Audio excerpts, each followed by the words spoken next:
boa tarde, programa Olhares no ar, e hoje nós começamos com uma pergunta nesta terça-feira. Você sabe quais são os sintomas da tuberculose?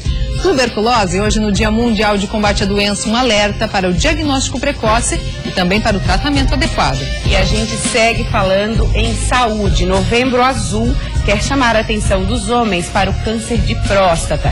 Um médico especialista no assunto conversa com a gente hoje para tirar aí as principais dúvidas enviadas por telespectadores também, que a gente vai estar respondendo hoje.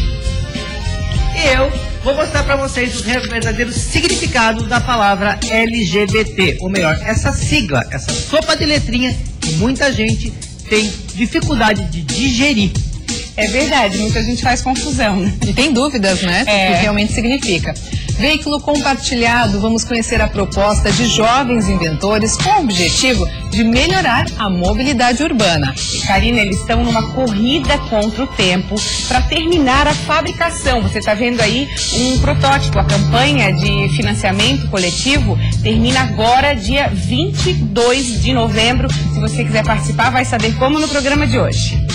E um convite para viajar até a Lua. A gente te mostra uma exposição que aproxima estudantes do fascinante mundo espacial. Fique com a gente, o Olhares está só começando.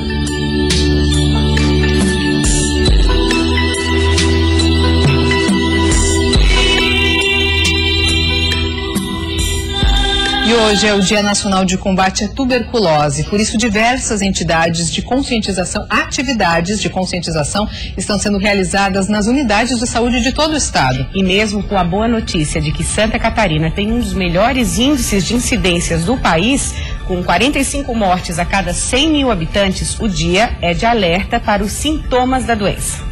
Apesar da divulgação do Ministério da Saúde e profissionais da área, a população ainda tem poucas informações sobre o que é a tuberculose. Não tem noção, por causa que nunca fui atrás dessas coisas, né? Sempre, como que eu posso falar, sempre vem no posto fazer exame, mas nunca constatou nada assim de gravíssimo, assim, nada. Não sei, nunca fiz exame, não tenho noção do que é. Bem certo, eu não sei o que é. A tuberculose é uma doença infecto-contagiosa causada por uma bactéria que afeta principalmente os pulmões. Pessoas acima dos 30 anos são as mais vulneráveis à infecção. O que a gente está brigando hoje e pelo dia da conscientização nacional é que o paciente faça um diagnóstico precoce, né? Aquele paciente que tem tosse, né, com mais de 3 semanas de duração, que tenha febre, que tenha sudorese, que tenha quadros assim inespecíficos, atípicos, né, tipo diarreia também, eles possam procurar o posto de saúde mais próximo da sua casa e fazer um diagnóstico mais rápido possível. De acordo com a Vigilância Epidemiológica, Santa Catarina é um dos estados que apresenta uma das menores taxas de mortalidade ocasionados pela doença no país, com 45 mortes para cada 100 mil habitantes. Em Chapecó são diagnosticados cerca de 30 casos por ano e na última década foram contabilizados 376 pessoas com a doença. A solicitação do exame, ela é bem tranquila, é um exame de escarro, que em 24 horas ele pode ter esse resultado, porque quanto antes ela for tratada, melhor vai ser em geral para a população, porque menos tempo ela vai estar expelindo essas bactérias e contaminando outras pessoas. Hoje, no Dia Nacional de Combate à Tuberculose, Dona Leida quer se informar melhor sobre a doença. Eu vi falar, mas só que a gente nunca foi atrás dos tratamentos que provoca da gripe, né? As coisas, mas nunca fiz. E a gente segue falando em saúde, porque o mês de novembro é o mês dedicado ao combate ao câncer de próstata. Por isso esse mês é chamado de Novembro Azul. E convidamos o urologista Luiz Felipe Piovesan para nos responder aí nossas principais dúvidas sobre o assunto. Doutor Luiz, um prazer tê-lo aqui, tudo bem? Obrigado, boa tarde. Seja bem-vindo. Muito obrigado. Doutor, a gente começa lhe perguntando a pergunta mais básica. Quais são os sintomas do câncer de próstata? Talvez essa seja uma das perguntas mais importantes para a gente levar para o telespectador. A gente precisa enfatizar que o câncer de próstata não dá sintomas.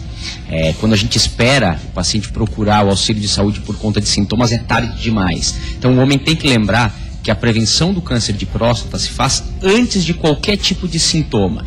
Quando ele sente algo, em geral a gente perdeu o tempo de diagnosticar uma doença precoce, onde a chance de cura é maior. Essa é a situação mais difícil, porque a nossa cultura, né, no Brasil principalmente, é buscar ajuda médica quando está sentindo um desconforto ou alguma dor. Então, resta a importância de uma conscientização sobre isso, falar sobre o assunto, né, doutor Luiz? Exatamente, em especial os homens, né? Vocês mulheres já são acostumadas desde muito cedo ter o seu ginecologista, cuidar da saúde de maneira preventiva. Nós, homens, em geral, acreditamos que os problemas acontecem com o vizinho, com o amigo e não conosco, então acabamos deixando para procurar o auxílio de saúde de maneira muito tardia.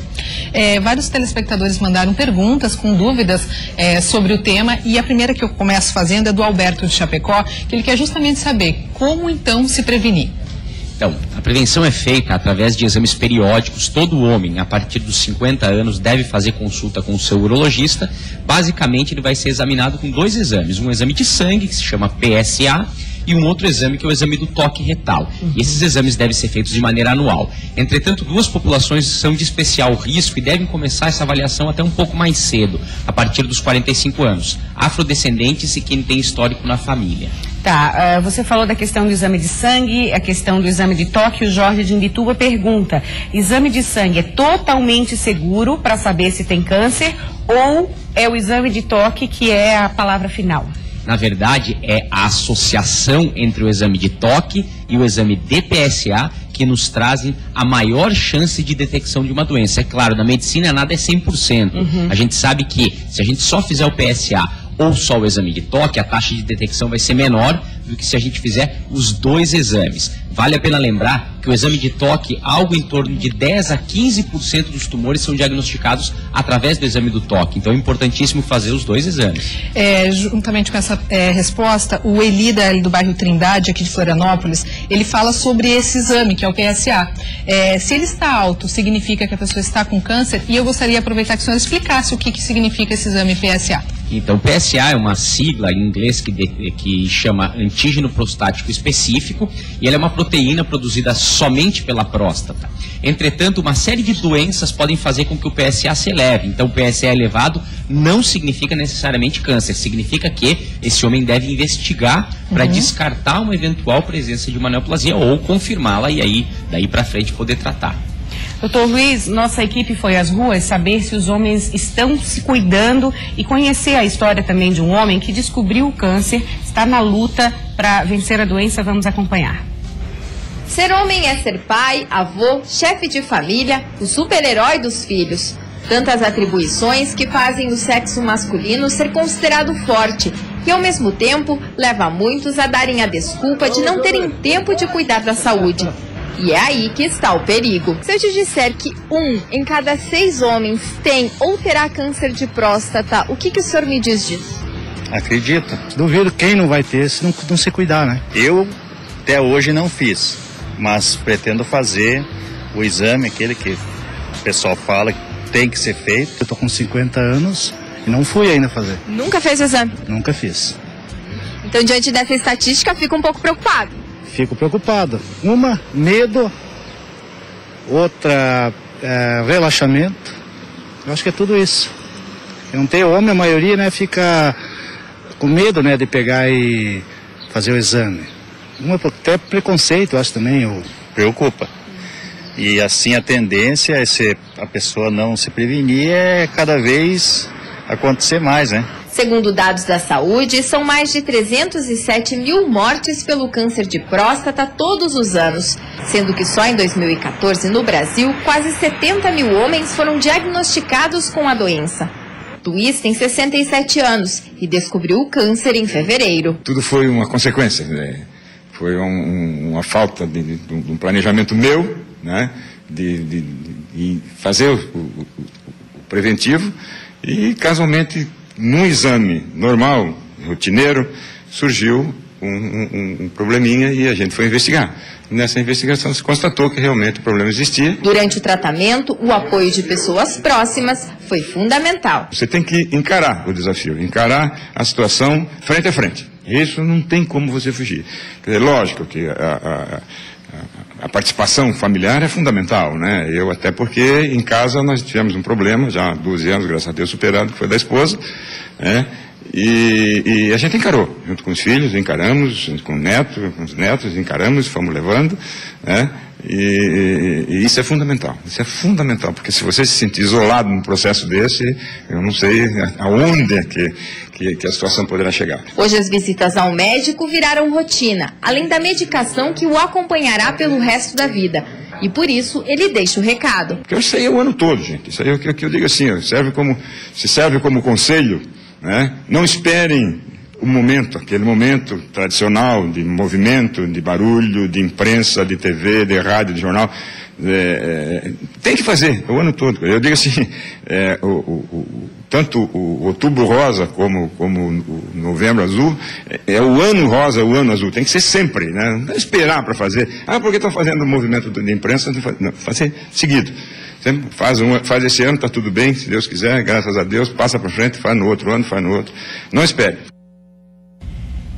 É isso aí, que mensagem é essa mesma, né? Não espere. Exatamente. A gente tem dados aqui em Santa Catarina que nos trazem um panorama bastante preocupante. É um dos estados que tem a maior incidência de câncer de próstata no Brasil.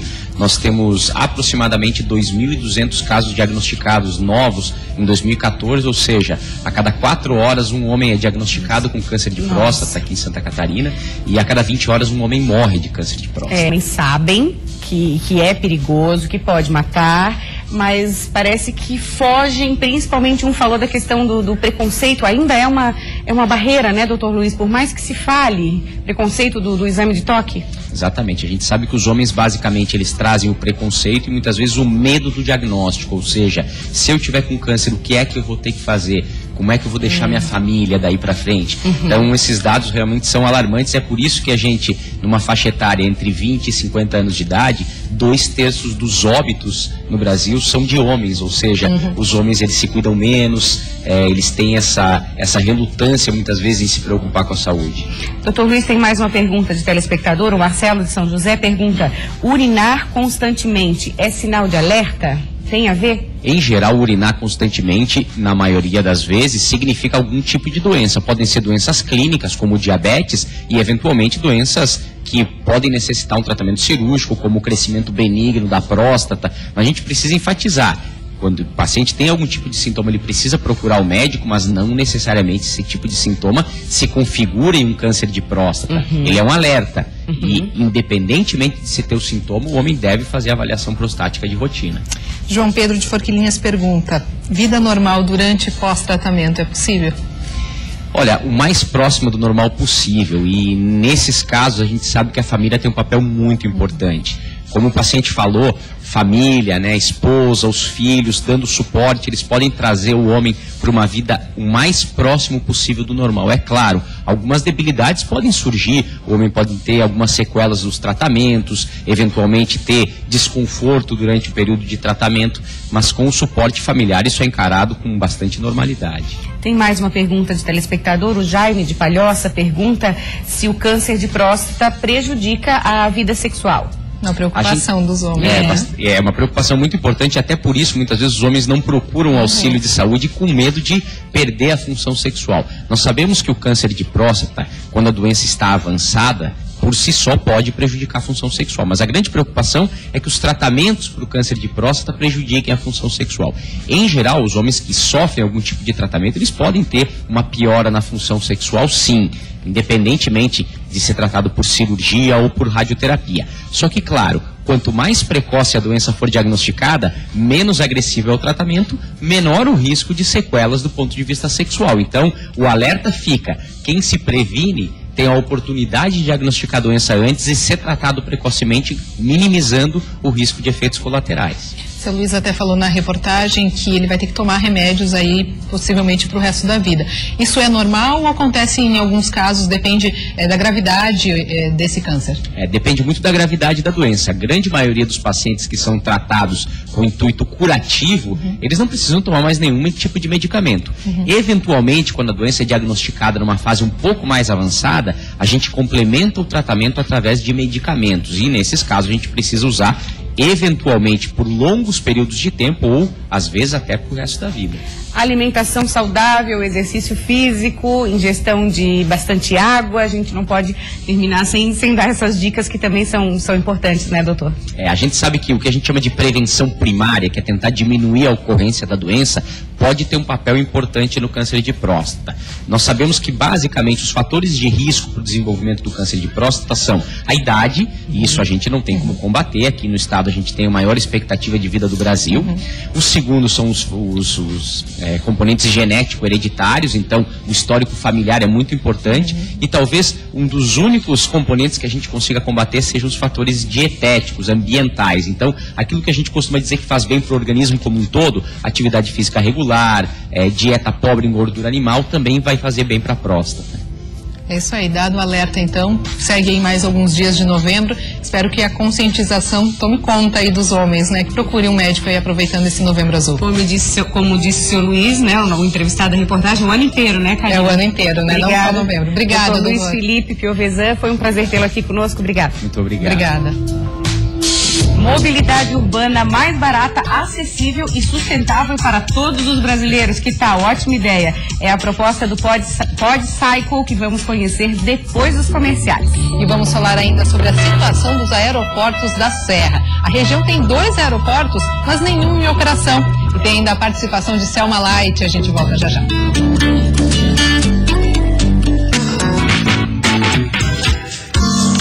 É isso aí, programa Olhares, 1h26 da tarde, hoje nessa terça-feira.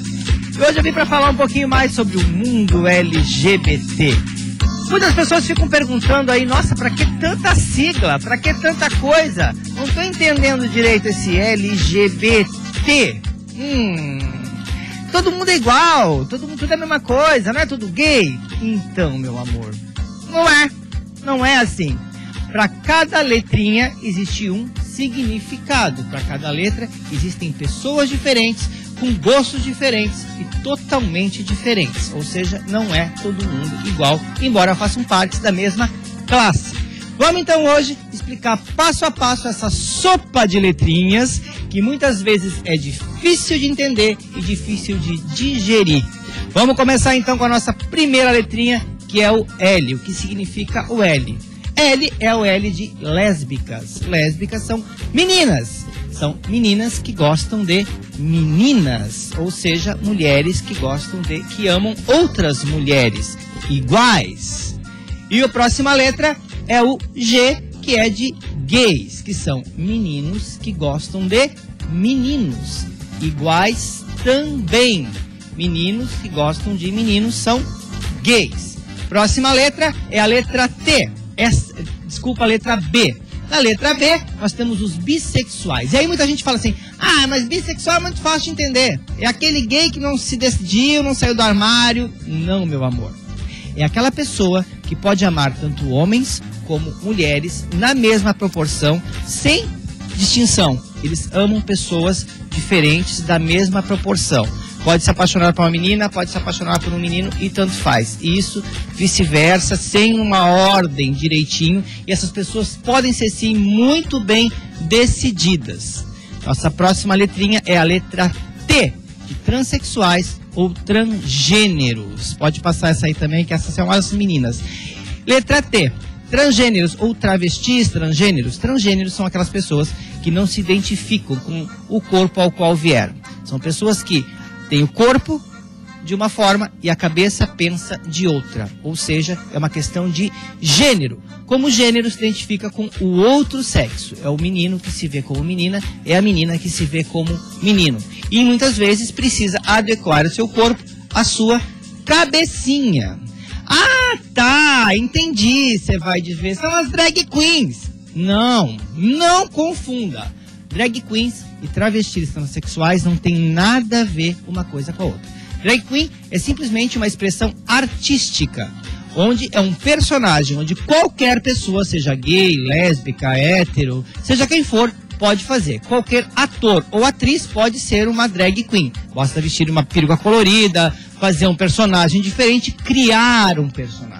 É uma manifestação artística. No dicionário, a palavra drag queen é descrita como palhaço de luxo. Aquela pessoa que faz alegra todo mundo, que faz aquela festa para todo mundo, seriam as drag queens. Jamais confunda, jamais troque isso, ou chega para uma pessoa transexual e fala: ai, adoro vocês, drag queens são muito engraçadas.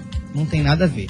As pessoas transexuais vivem a sua vida 24 horas conforme o gênero ao qual se identificam. E aí tem uma outra letrinha nessa sopinha, que é o tal do S. O que seria essa letra S? O S é de simpatizantes, pessoas que não têm preconceito, simpatizam com a causa e não tem problema nenhum em conviver com pessoas LGBTs. Assim como aqui o programa Olhares, que é um programa totalmente simpatizante, não tem preconceito nenhum, abraça todo mundo, sem preconceito, respeitando todo mundo. Sempre lembrando que o principal disso tudo é uma letra muito importante, que é a letra R, é a letra de respeito, que é o fundamental. Um ser humano não precisa ser discriminado por sua crença, por sua condição sexual ou por sua condição de gênero. O ser humano tem que ser respeitado, sim, pelo seu caráter. Isso não difere de ninguém e a letrinha não difere em nada. Basta ter caráter. Isso aí é o que importa para você levar a sua vida inteira. Eu volto com vocês na quinta-feira pra gente conversar mais. Vou trazer uma funkeira aqui, meu amor, pra meter fogo nesse programa. Com vocês hoje, eu fico por aqui. Passo pra Karina. Obrigada, Selma, pela aula e até quinta-feira. E para continuar crescendo e conquistando novos mercados, Santa Catarina deverá melhorar o plano de defesa sanitária. Um relatório sobre a situação já foi enviado ao Ministério da Agricultura. O plano deverá credenciar ainda mais o estado, que pretende alcançar novos mercados de frango e de carne suína em 2016. Por ano, Santa Catarina exporta 160 mil toneladas de carne suína e 1 milhão de toneladas de carne de frango para vários mercados exigentes do mundo. Mas para continuar garantindo essa excelência, a fiscalização sanitária, principalmente nas fronteiras do estado, precisam ser intensificadas. Uma comissão ligada à agricultura discutiu os problemas como deficiência de técnicos e laboratórios para agilizar os trabalhos. Em Santa Catarina, um relatório foi elaborado e encaminhado ao Ministério da Agricultura para que essas exigências sejam atendidas no Plano Nacional de Defesa Agropecuária. E propor, então, uma nova legislação para que nós tenhamos um novo tempo na defesa agropecuária brasileira, tenhamos novos mercados e possamos desenvolver, então, toda a nossa agropecuária no sentido de excelência que o Brasil tem, principalmente nas áreas de carnes e grãos. O Plano Nacional de Defesa Agropecuária será colocado em prática de 2016 até 2020 e ele visa atualizar diversas normas sanitárias à realidade do agronegócio no país, além de adaptar e simplificar procedimentos e também qualificar profissionais para atender a demanda. Santa Catarina já possui o certificado de Zona Livre de Febre Aftosa e neste ano conquistou o status de livre da peste suína clássica pela Organização Mundial da Saúde Animal. O Plano de Defesa Sanitária deverá credenciar ainda mais o estado, que pretende alcançar novos mercados de frango e de carne suína em 2016. Então, Santa Catarina é uma referência nacional e nós queremos buscar nos ensinamentos, na logística de Santa Catarina, a elaboração de um programa, de um relatório que possa servir de base para elaborarmos um projeto de lei que possa trazer a segurança alimentar para todo o Brasil. Os trabalhos sanitários iniciam nas barreiras distribuídas por todas as regiões, fiscalizando tudo que entra e sai de Santa Catarina. Mas para continuar garantindo que o estado esteja protegido de doenças graves, também é realizado um trabalho em propriedades rurais. E a região serrana é a única do estado com aeroportos que não contam com voos comerciais. No aeroporto de Lages, a expectativa é que em dezembro, em Correia Pinto, o local ainda está em obras e o início das operações ainda deve demorar. No aeroporto de Lages, tudo já está pronto para que os voos possam acontecer. A estrutura, cujo prédio há mais de 2 anos passou por uma revitalização, por enquanto só recebe voos executivos. Mas a principal demanda são por voos comerciais. E por isso algumas exigências da Agência Nacional de Aviação Civil começaram a ser sanadas. Entre elas está esse barracão, que fica próximo à cabeceira do aeroporto e coloca em risco a segurança na hora do pouso. A edificação está sendo preparada para ser demolida, o que deve acontecer nesta terça-feira. E o principal, que um dos itens primordiais e talvez o mais difícil, o nosso prefeito de Lages, Eliseu Matos, conseguiu junto ao ministro da Aviação Civil, Eliseu Padilha, a destinação de um caminhão de bombeiros específico para atuação em aeroportos. Então a expectativa nossa é que esse caminhão chegue já nas próximas semanas. Com todas as exigências da ANAC sanadas, a expectativa é que o aeroporto esteja pronto para entrar em funcionamento até dezembro. Nesta semana, uma empresa aérea irá visitar o local para, quem sabe, começar a operar no aeroporto de Lages. Então nós queremos firmar, que é o ponto mais importante, que é ter a empresa aérea, que ela vem em virtude das condições do aeroporto e da questão econômica que vai ter, que já está provado que Lages e região atende um voo diário para São Paulo, que é o grande destino. A intenção é que a empresa comece a operar no início de 2016, com voos para São Paulo. O pedido de viagens comerciais na região é antigo. Outro aeroporto também vem sendo construído em Correia Pinto, cidade vizinha, em parceria entre governo estadual e federal, mas deve demorar para receber voos comerciais. Por isso, o anseio é que o aeroporto de Lages comece a operar logo para suprir a demanda da região serrana, única do estado a não contar com voos diários. Um carro para uso compartilhado. Vamos conhecer melhor o veículo urbano elétrico, que tem a proposta de mobilidade e baixo custo de manutenção. Deixa eu apresentar aqui os meninos, Tiago, Mahatma e Brenner, sejam muito bem-vindos ao programa Olhares. Chegaram cedo para trazerem aqui o carro. Vamos começar, Mahatma, com você. Como começou a ideia da proposta? Onde começou? Bem, a ideia da proposta começou no meio acadêmico e pessoas que já estavam saindo indo para a indústria e foi baseada totalmente no que se observava do mercado em termos de mobilidade urbana. A ideia nossa foi popularizar o veículo elétrico e torná-lo disponíveis para qualquer um que queira usar a qualquer momento, de uma forma mais fácil do que está acontecendo hoje. Então é acelerar esse processo que é irreversível, que vai acontecer, e a gente viu uma oportunidade aí porque já existe tecnologia disponível para isso. O compartilhado é justamente isso, ele seria usado por várias pessoas? Exatamente. Ao invés de você ter a propriedade de um bem, você passa a alugar ele por fatias, mas isso depende dele estar disponível para você. Sim. Então esse sistema casa essas duas coisas, ter a disponibilidade do veículo para você poder alugar ele de maneira simples, fácil, pelo celular, usar e deixar em algum outro ponto onde outra pessoa pode usar e ter o mesmo benefício. E você paga só pelo período que você usou. Deixa eu perguntar pro Brenner, a gente vê que tem uma série de vantagens, mas comparando com o carro tradicional, a gente não aguenta mais, a gente vê queixas diárias de mobilidade e mobilidade urbana, trânsito, caos, congestionamento. Qual a grande vantagem, na sua opinião, em relação aos veículos tradicionais que nós temos hoje? Esse veículo elétrico urbano, para duas pessoas, a partir do momento que ele é utilizado de maneira abrangente na cidade, ele passa a reduzir os números de veículos privados nas ruas, tem dimensões maiores, ele não emite nenhum poluente e ele faz muito menos barulho do que o veículo convencional. Então você passa a ter um centro urbano cada vez mais agradável para as pessoas. No final das contas é isso que as pessoas buscam, qualidade de vida, e a mobilidade é parte da qualidade de vida, não deveria ser um problema. Tá certíssimo, concordo. Deixa eu perguntar para o Tiago, o que a gente está vendo aqui é parte dele. Exato. Vocês estão na luta aí para conseguir viabilizar o projeto todo, que por enquanto existe na mão do Brenner, tá na tua mão para a gente mostrar, né? Esse é o protótipo que a gente pode mostrar. Exato. O que o Brenner está segurando na mão ali é o que a gente imagina como um design do veículo, uma proposta de design. Aqui, o que a gente trouxe é o que a gente já investiu, é o que a gente já botou de dinheiro nosso, de esforço nosso para construir. E a plataforma é o que a gente chama de plataforma skate, ou seja, todos os componentes que fazem o veículo funcionar estão nessa plataforma. Tá. E agora a gente está lançando a campanha, na verdade temos 5 dias aí para completar o objetivo, que é para terminar todo o veículo e poder fazer parte do que a gente dispõe, de levar o veículo para outras cidades, fazer isso. E aí começar os testes, e aí colocar mesmo em prática o que a gente está falando aqui, é isso? Perfeito. Quanto já foi investido, gente? Já foram investidos R$45 mil para a gente terminar. A gente lançou a campanha de financiamento com o objetivo de 68.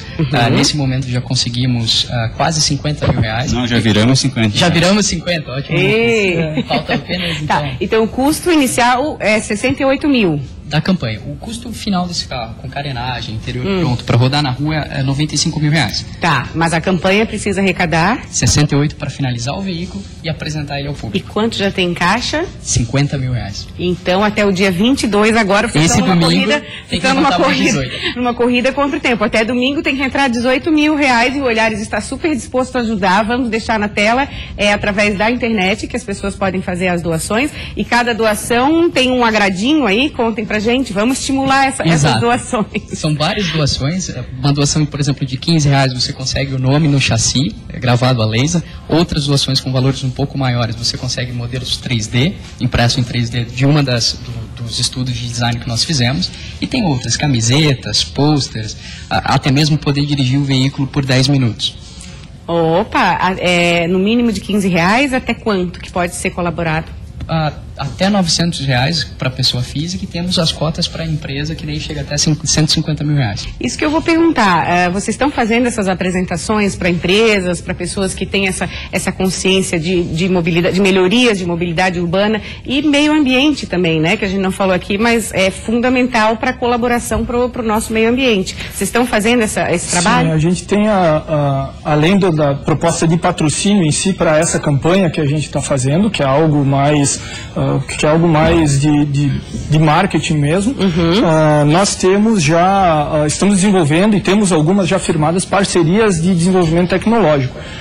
Por exemplo, a gente tem com o Instituto Alemão, que está trabalhando em parceria com nós colaborativamente para fazer o THI de Ingolstadt, que está desenvolvendo uma tecnologia que é o BMS, uma tecnologia super importante para o nosso produto, em parceria com a gente, temos um protocolo assinado e tudo mais. Além disso, estamos conversando com outras empresas do ramo, sobretudo de energia elétrica, que estão bastante interessadas em ajudar em desenvolvimentos tecnológicos. Como eu sou mulher, não poderia deixar de reparar nas cores, né? Eu adorei o rosa. Eu adorei. Vamos combinar de quando estiver pronto, a gente vai dar uma volta nesse espaço aqui, vamos testar. Sem dúvida. Vamos testar. Deixa a gente colocar de novo, então, o site que vocês podem colaborar através do Catarse. Falem mais um pouquinho, aproveitem. É o catarse.me/evPodcycle, é a maior plataforma de financiamento coletivo do Brasil, e lá é possível verificar todas as recompensas. O Podcycle é para 2 pessoas, tem ideia de fazer maior ou não? Como é que é? Isso, essa plataforma que vocês estão vendo aqui, ela tem, antes dela de começar a desenhar ela, foi feito um estudo de mais de 1 ano e meio de projeto e tudo mais, de maneira que a gente chegou num conceito aqui que ele pode ser modificado, as dimensões dele, modificado os conjuntos de transmissão dele, e você pode fazer e aplicar em cima dele diferentes ideias, diferentes veículos maiores, com mais lugares, claro, tem um limite para isso, e inclusive ano que vem, antes de lançar o produto final, que tem que homologar, etc., já no ano que vem, a gente pretende disponibilizar essa plataforma aqui funcionando para quem quiser desenvolver uma carroceria que teve ideia, alguma aplicação para esse veículo, vai ter liberdade para poder adquirir a nossa plataforma e fazer seus estudos, seu desenvolvimento, inclusive universidades, entusiastas, isso a gente pretende já lançar para metade do ano que vem. São as outras possibilidades dentro de um único projeto. Em cima desse mesmo chassi. A campanha, nos ajudando a finalizar a campanha, tu está ajudando a transformar a mobilidade urbana, fazendo que ela seja mais elétrica, não só fazer o primeiro Podcycle. Esse é o nosso objetivo final. Muito bacana, vocês estão cumprindo o papel de uma universidade, né? Vocês estão prestando um serviço que às vezes a gente vê, não tem jeito, não tem como melhorar, né? Ou ideias muito que não fazem sentido, muito malucas, vamos dizer assim. Essa faz muito sentido, vocês estão provando aqui. Vamos ajudar então o Podcycle sair aqui desse protótipo, virar realidade através do Catarse. Tem uma pergunta, qual é, Bruna? A velocidade, até quanto chega? Bom, esse veículo foi feito para ser um veículo urbano, para andar nas cidades. Não é para postar corrida. Não é para postar corrida, e por ser um veículo de uso urbano, a gente quer limitar a velocidade a 100 km por hora, porque de fato hoje, quem anda no trânsito de Floripa sabe que a gente não passa de 40 muitas vezes. Então, a consciência total, inclusive, de paz no trânsito sem acidentes. Sim, sem dúvida. Até 100 quilômetros. Então, muito obrigada, meninos. Desejo, assim, bastante sucesso, que a gente possa ver logo o Pod Cycle virando realidade. E a Karina também vai querer dar uma volta, né, Karina? Com certeza. E agora a gente vai para o intervalo, né? No próximo bloco nós vamos falar do Circuito Galeria, que acontece todas as quartas-feiras na capital. E vamos fazer um passeio por uma exposição que estimula o conhecimento sobre os planetas e sobre a Lua. E tem até uma simulação de lançamento de um foguete. O Olhares volta em 2 minutinhos.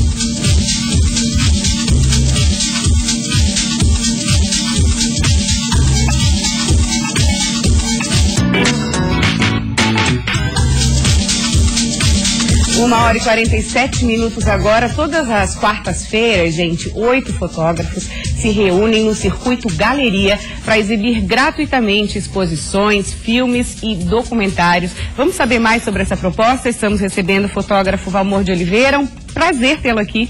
Igualmente. Outro fotógrafo também, que é o Kleber Steinbach. Falei certo? Seja bem-vindo, tudo bem? Vamos falar um pouquinho desse circuito, 8 fotógrafos com bastante experiência, já somaram o número aí de anos de experiência que essa turma tem junta? Não chegamos a somar, mas é bastante. Mas é bastante, tempo. Eu sei. A ideia do coletivo, de juntar esses 8 fotógrafos, foi de expor, pensar e discutir fotografia. Né? Então, não só um trabalho individual, no qual cada fotógrafo tem de expor em determinado momento. A gente tem projetos em conjunto, né? E pretende sempre estar discutindo e pensando fotografia. Vai muito além da pessoa chegar, olhar e ir embora. E gostar ou não gostar, né? Entendi. É óbvio que uma fotografia, na maioria das vezes, não necessita de uma explicação. Ela está ali para atingir emocionalmente você, mas a gente faz questão de dar um suporte por trás. O porquê daquele projeto, o que cada um dos 8 fotógrafos tentou com aquela ideia. Vocês ficam no local? Nós somos uma galeria itinerante. Tá, mas vocês estão ali? Sim, sim. Pelo menos um por semana. Pode falar, Cléber. Tá. Mais de umas vezes que é o objetivo, né? Receber o pessoal no espaço da galeria, não só nas quartas-feiras, mas falar um pouquinho de fotografia, com mais da visão de um fotógrafo. Então, são 8. Geralmente mais de... Janeiro de 2016, vocês ficam na Avenida Mauro Ramos, que é o espaço empresarial ali do Office. Exato, o Queires Beira-Mar Office, exatamente. É uma parceria nossa com a empresa Queires, que nos cedeu uma sala, uma loja, né, até janeiro do próximo ano.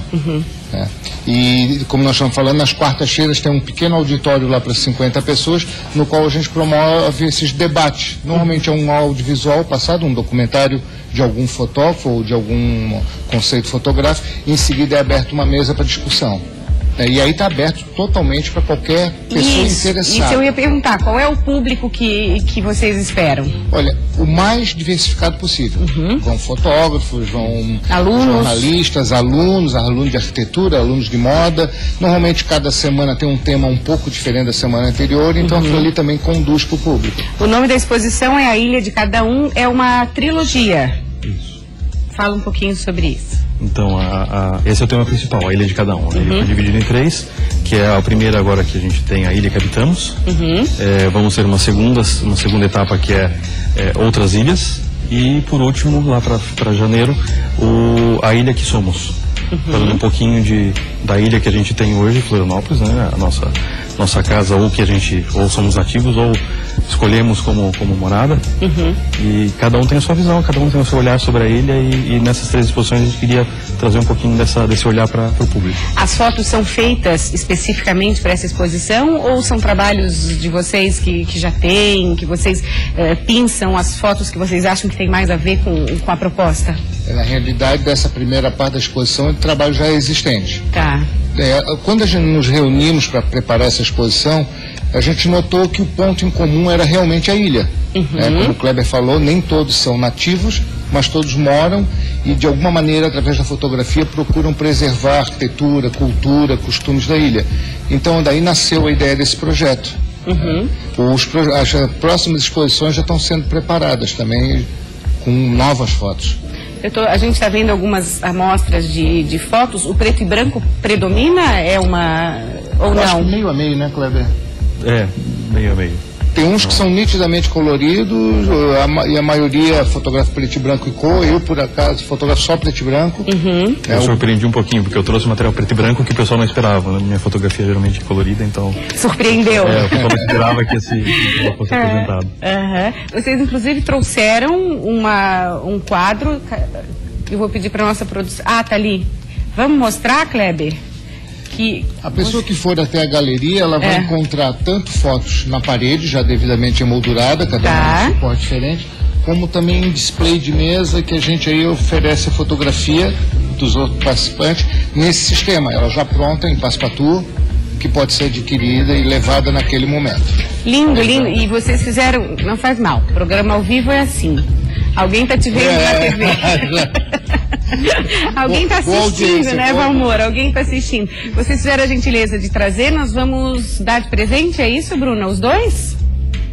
Ou um só?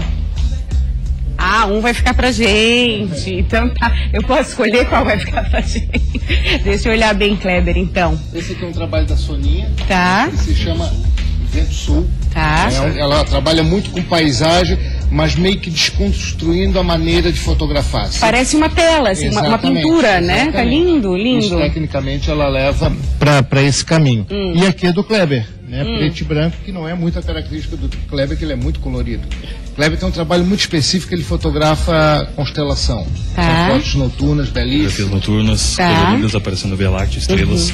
Geralmente passo as madrugadas acordado por aí. Que delícia. E essa aqui é o resultado de uma delas no final de uma madrugada, né? Então eu peguei o nascer do dia depois de uma noite de trabalho. Então vamos dar de presente essa, de sua autoria, para o nosso telespectador? Então tá, a primeira pessoa que telefonar para o número 3239-1089-48, que é Florianópolis, 3239-1089, valendo a primeira ligação, vai ganhar essa linda foto já emoldurada do Kleber, lindo, lindo mesmo. E a gente fica com a outra que é da Soninha Viu. Da Soninha. E esses 8 profissionais são sempre os mesmos? São os 8 que se... o grupo? O coletivo, esses 8 profissionais fechados, né? Então tá, para finalizar, Valmor faz um convite para quem está nos assistindo para ir lá conhecer, entrada gratuita, que é bacana também falar. A galeria fica aberta de segunda a sexta, das 13 às 19 horas. E a discussão, o debate é sempre às quartas-feiras, 19 horas. Tá ok. Feito o convite. Moreira de Sambaqui, foi isso? Viu, Valmor já anuncia. É que eu tô com ponto aqui também. Rafaela Moreira de Sambaqui ganhou aí, muito obrigada pela gentileza, parabéns para Rafaela, obrigada pela audiência, olha que coisa linda, então vai deixar aí sua casa, seu escritório, onde você quiser, mais lindo ainda. Obrigada, meninos, parabéns pelo projeto, sempre às ordens. Valeu. Obrigada, Karina. E o Sesc Ciência promove em Florianópolis até o dia 12 de dezembro a exposição Viagem à Lua. A mostra é totalmente interativa e instiga a curiosidade dos estudantes sobre a viagem do homem até o satélite natural da Terra. A viagem do homem até a Lua é um assunto que mexe com a imaginação das pessoas e uma série de perguntas sempre surge. Como chegar até lá? O que é preciso para um astronauta realizar esta viagem? Como é a superfície da Lua? Questões que rondam a cabeça destes estudantes. Eles são alunos do 8º ano da Escola Intendente José Fernandes, do bairro Ingleses, no norte da capital. E estão aqui para aprofundar seus conhecimentos sobre os planetas. A ideia é tirá-los do quadrado da escola e oportunizar conhecimento, principalmente com bastante gente profissional, com espaços bastante agradáveis. Para eles, sair da sala de aula e participar desta mostra interativa significa vivenciar novas experiências e ver de perto o conteúdo que vem nos livros. E é bem interessante, tem várias coisas para aprender aqui, eu nunca tinha vindo aqui também. Tá legal? É bem interessante, é legal que a gente faz uma coisa diferente do que ficar só na escola copiando, a gente vê, sente, né? E aí a gente pode ver como é, e a lua, essa experiência é muito divertida, eu gostei. A mostra é composta por 4 estações dispostas como se fosse um museu interativo. E essa última parte é a mais interessante. Aqui o aluno simula ser um verdadeiro astronauta através de um jogo interativo onde ele simula um pouso na Lua. Durante toda a exposição, os visitantes são convidados a interagir com os objetos, enquanto escutam as explicações de um educador do Sesc. Lá no início, as fases da Lua podem ser observadas. Depois, os pesos dos planetas analisados. Por aqui é possível até sentir as dificuldades de um astronauta ao ter que utilizar luvas para desprender peças e parafusos. Já as crateras da Lua e sua formação ficam mais fáceis de serem entendidas ao final deste quebra-cabeça. Para finalizar o passeio, que tal simular o lançamento de um foguete?